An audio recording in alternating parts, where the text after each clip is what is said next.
Est-ce que vous pouvez passer avec vos motos?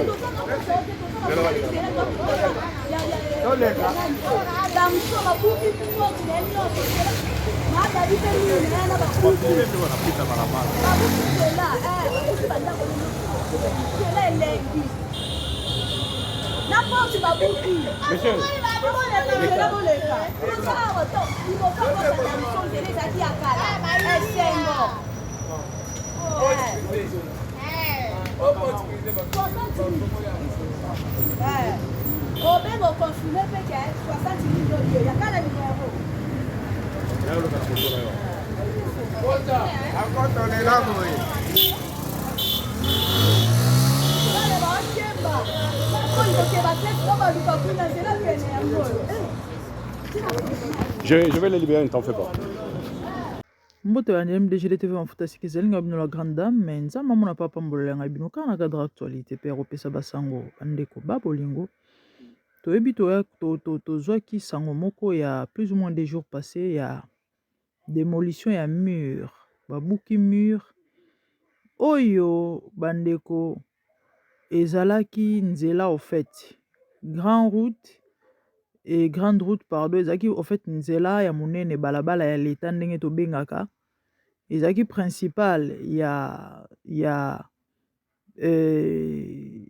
kaka ndenge banzela ezalaka banzelo ezalaki nzela moko oyo ezopesa moto badirection to mpe baposition ya kobima na badifférent endroit tel que Kitambo magasin et puis bandeko bavandi na Kisasa bayebi personnellement je ne connais pas Kinshasa mais ndenge toyoki au fait c'est quoi l'histoire parce que biso tant tozoki sango toyokaki ke no babuki ndako ya Kabila ndako moko Kabila ezana babuki yango effectivement résidence na ye ezalaki wana donc ekomi résidence na ye comment abotolaki yango parce que ezala bato bazoloba ndako na ye wapi eza ye te abotola problème te ezala botola mais ekomaki ndako na ye bandeko ezalaki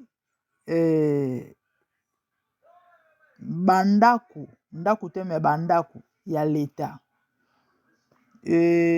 chef ya assemblée nationale ya époque ya je sais pas ya Mouzé ou Mobutu elo mwa bajar wana et puis ministre soki ya nini abane kovanda pe kaka wana donc apparemment ezaki endroit to pe esika premier ministre endroit oyo esika moko oyo bakonzi to pe bakambi ya mboka nde ba résidence na bango ndenge ezalaki non il faut azala na esika na ye moko boye songolo pakala bandako bapesaka bango soki abandi peut-être akoti na fonction ya mosala ya l'état tel que ministre chef ya assemblée nationale tout ça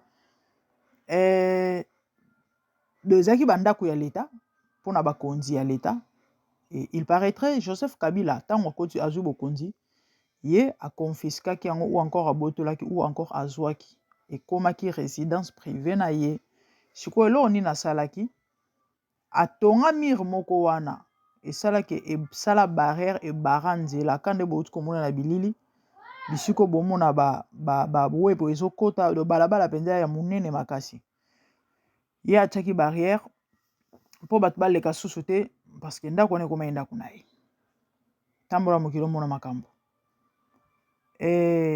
nde ministre ya défense ndenge toyoki Jean-Pierre Bemba na ordre na ye je crois bien ndenge toyoki moto atindaki bato bakende kofungola nzela do bafungola nde nzela ya kofungola do mire wana ebukana bafungola nzela wana yango bandeko makelele etambolaki bato mosusu balobi eza provocation bazolukela Joseph Kabila makambo baolukele problème et pourtant ezalaki ndako na ye te ezalaki bandako ya leta abotolaki nzela wana ezalaki nzela ya leta mais ye aparvenir kokanga yango. Bandeko o balandaka ngai o balingaka ba émission na nga boyebi soki mère aye koloba seki ya koloba ezali. Nini toye koloba awa? C'est faut peut-être mutu so koloba OK, siko esali nini? To pe to sala nini? Les amis, vous savez, moi personnellement, j'ai toujours été inspiré na ba mambo oyo tozo mona tozo bika yango bomoni to créer concept oyo tolikati na bonzambe. Nous parlons de tout par rapport à tout ce qui se passe dans la vie dans ce monde et nous conseillons selon le Seigneur. Pourquoi? Parce que mokilo muto akeli nzambe. Et bato bana mokili ba bato nzambe. De pour vivre aux aléries na mokili faut yo kapoto sa nzambe. To conseillaka parce que makomi zoloba trop n'est affermi par beaucoup de conseillers. Il faut yo karaya conseil eko bongiselo vie conseil ko bebiselo pe vie. Mais na lisungi ya nkolo biso to oteya selon bonzambe de poka bato bazwa l'hier ba ko se positionner na mokilo parce que mokilo eza makambo ebele. Bandeko pourquoi babuki nzela na lelo? Po anini te tango Kabila azwaka bokonzi to pe tango azwaka décision bokonzi kutu te tango azwaka décision ko kanga nzela wana? Pourquoi batelemelaka ete pourquoi babukaka nzela wana te? Simplement parce que azaki na pouvoir. Simplement parce que mutu mwa kwa ko telemele te. Simplement parce que yende mutu azalaki neti to lo baka souverain na Congo ko awia mutu ana liloba suka. Bandeko toyebi Kabila azana bokonzi na mboka wana Kabila terrifia. Mutu awanga nango azate. Kabila terrifia. Kabila kanga peuple en otage. Déjà nanu mutu aya kangi nzela. Nzela neza nzela te. Ka banzela mo nzela simanda kuna bino te. Ezali route principale. Ezaki shortcut to benga en anglais nzela moko oyo raccourci. Ekoki peut-être ko bimisa yo to pe ko mema ona ba bisika différent ya mboka. Mais lui il va décider ya ko kanga nzela na parce que ye a mokonzi. Et lelo o bandeko babuki yango. Et comme est propriété na ye. C'est vrai à Botolaki nde bazoloba na banda kwa nezaki à l'état Botolaki. Oui à Botolaki mais comment qui a n'est-ce pas? Voilà. Et aujourd'hui, so eza su ayete pourquoi? Parce que babotole. Et babotole yango po ani. Babotole parce que aza so na pouvoir wa azalaka nango te. Ndeko na ngai so na sala émission o eza pona ko peso conseil na loba na yo boy. Pouvoir esilaka. Parce que ezalaka na mandat. Succès yaya esilaka. Parce que ezalaka na mandat. Preuve. Bato bazalaka lobi lelo bazate. Ope baza lelo lobi bakozala te. À chacun son époque. À chacun sa période. Tant ozui bokonzi ndeko na n'importe quel domaine ya vie. Ozui ngolu ozui succès. Bato bazo yemba yo, bazo lobela yo. Ba otanga kombo na yo. Tobi bato belé lelo ba elevan dignité. Yana bato belé lelo bazo notoriété ka pona beauté na ye. Yana bato belé lelo bazo notoriété ka parce que ana elo mo asala ngo bien. Abetaka bale bien, atongaka bien, alobaka bien, aza journaliste moko, azo en plaire, bakoma ko moni na bandenge moko, bakoma autorité morale.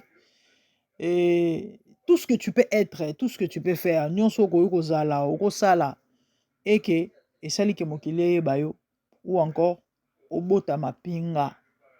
Mama papa, sala très attention parce que lobby ozalaka ozawana te. Pour dire quoi? Pour dire quoi? Yana bato ebele bazo bangolo ya osala kombo na bandenge moko boy. Mais malheureusement basala kombo ngo en mal, bapoza ba acte ya mabe, bota bato lokola ba Kabila lelo. Bato batikana ba souvenir moko bien te. Yo ko mokonzi, menaki bokonzi no banongo nyokola bato. Tu viens, okangi tout un peu en otage, okangi non nzela parce que yo nde mokonzi. Botoli banda kwa l'état parce que yo nde mokonzi. Et lelo banda kwango eza susu ya yote babotolo pourquoi? Parce que pouvoir esili la ya que Dieu qui reste souverain et ya que pouvoir en Nzambe kande sila te parce que yaza na mandat te. Ndeko na ngai mwasi ndeko na ngai mobali tika lolendo. Lokolo ana mbongo. Lokolo za oyo oza na oza bisiko oza wana oyo ozali na yango. Koma mona bato mso eloko pamba. Koma onyokola bato, koma osaka na bato. Po ebiki ba okeno epa ete. Po ebiki yonde. Mais obosana ke lobi ozalaka te. E bato bazalaka avant yo, bazate lelo. Na place te ya yo, yo zo kozwa lolendo zo kolata, obosana ke lobi yo po kozala te. Maman, papa, sois humble, car la Bible déclare que Dieu résiste aux orgueilleux, mais il fait grâce aux humbles.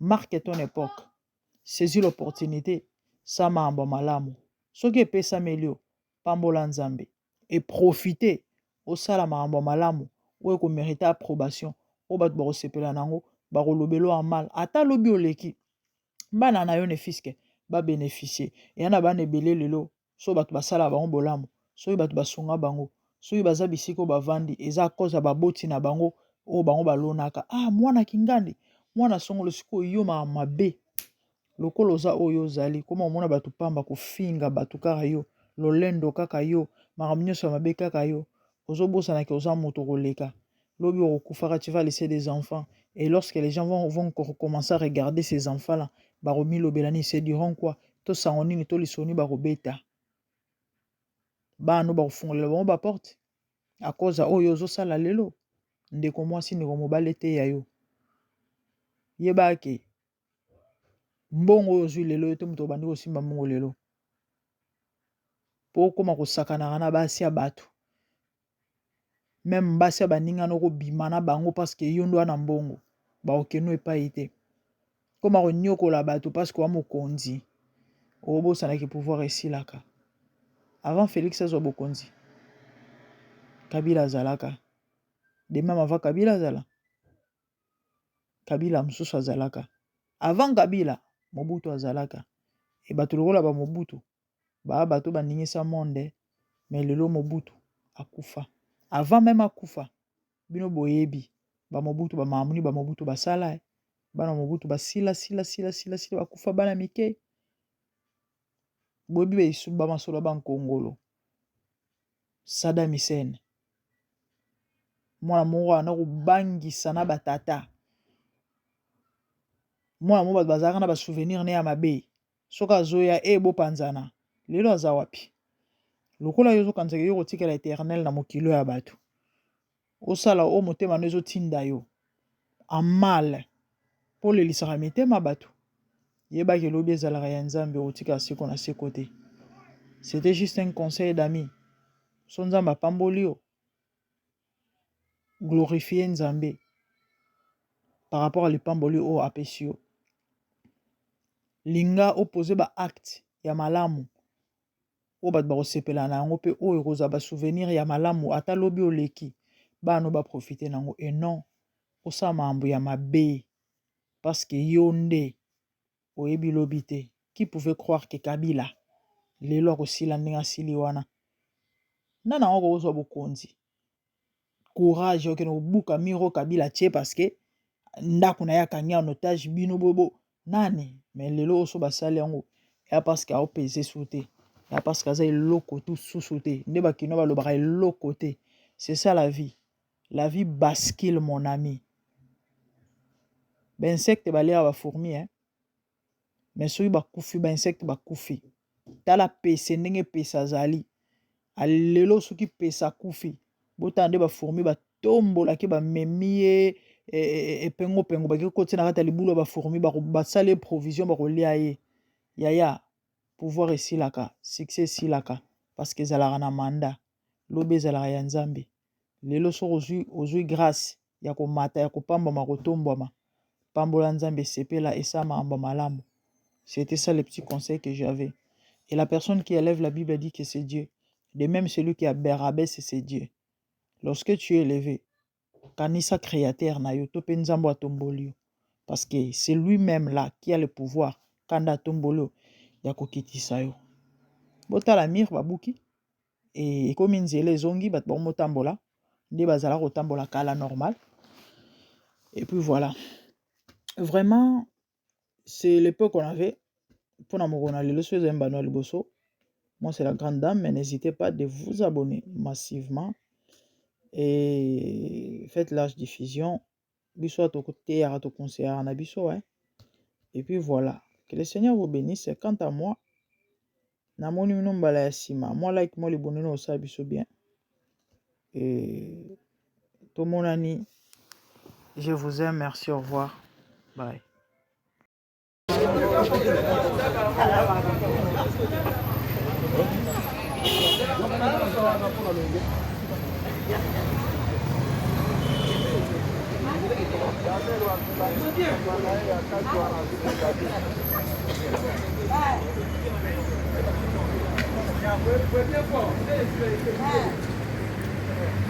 anatina na numéro ya 06 oyo futu biso kaka bafongoli nzela oyebi nzela damour afongoli yango toza esengo makasi baputu koto babandaki bafongoli nzela Est-ce que vous pouvez passer avec vos motos?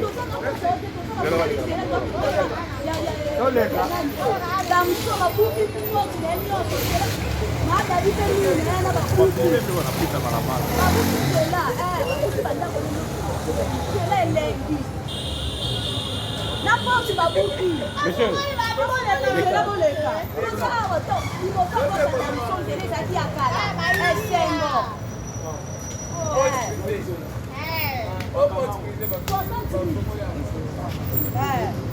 obenga oconfirme peke 60 millions ya kala numero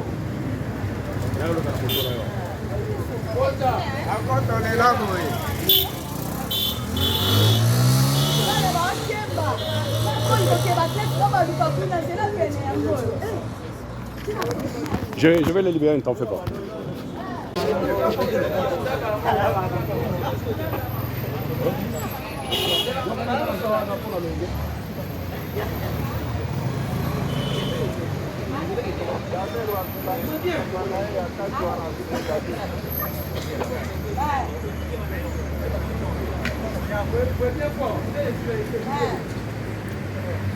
anatina na numéro ya 06 oyo futu biso kaka bafongoli nzela oyebi nzela damour afongoli yango toza esengo makasi baputu koto babandaki bafongoli nzela Est-ce que vous pouvez passer avec vos motos? damour babuki porte na nyonso mababi mpe nini na babuki nzela babuki bandako nzela elengi na porte babuki nzela boleka awa to libokakosana miso nzela ezalaki ya kala esengo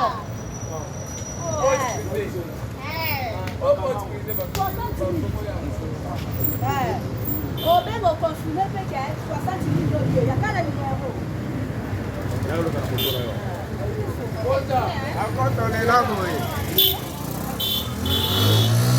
bana baokemba oyo kokeba te to baluka kuna nzela pene yango Je vais les libérer, ne t'en fais pas.